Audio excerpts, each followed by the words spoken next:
Şu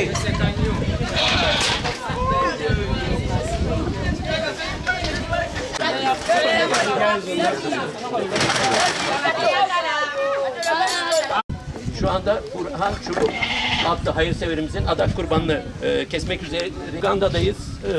Aynur İnce adlı hayırseverimizin şifa kurbanını kesiyoruz ikincisine. Allah ona şifa versin. Bir an önce hastalıktan kurtulsun. Hepimiz ona dua ediyoruz. 8000 kilometre uzaklıktan. Allah eşine ve çocuklarına bağışlasın inşallah. I give you vekalet.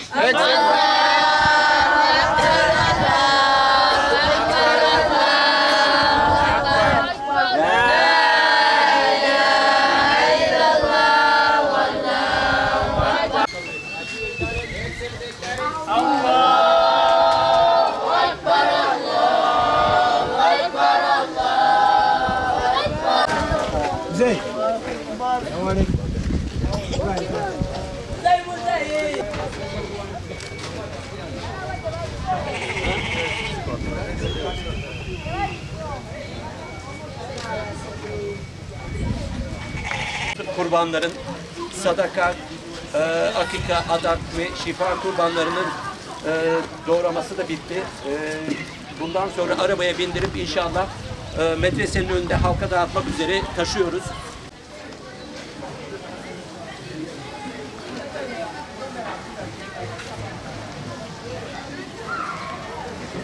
Arabaya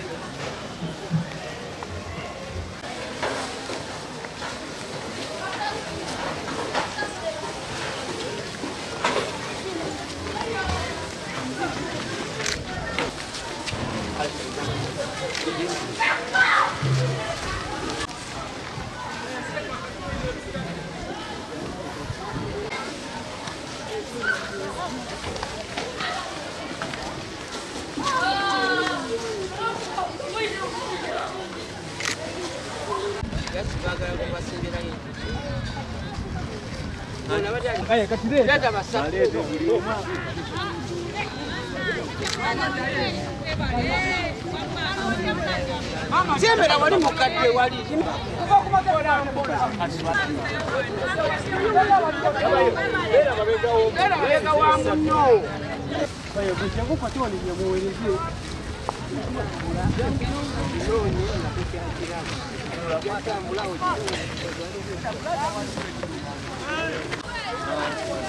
genda wali genda mama otule wali mpola mpola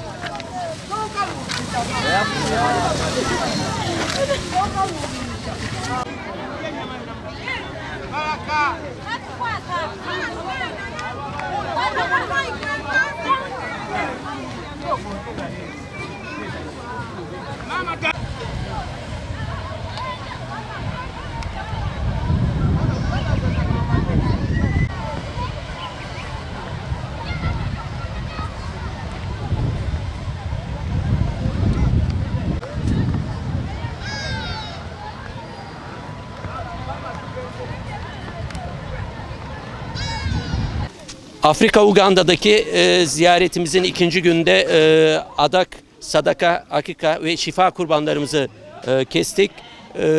Birazdan etler parçalandıktan sonra inşallah hak sahiplerine dağıtacağız. Yani şunu demek istiyoruz ki dünyanın birçok yerinde yılda bir kere et yiyemeyen bir sürü fakir, yetim insan bulunmakta. Dolayısıyla yapacakları bağışları en güvenli bir şekilde ve hayırlı bir şekilde kullanması için bize bu şekilde gönderebilirler. Buradaki insanlar da adaklarını yerine gelmesi için duada bulunurlar, şifa dileğinde bulunurlar. İnşallah bu da Allah katında kabul görür.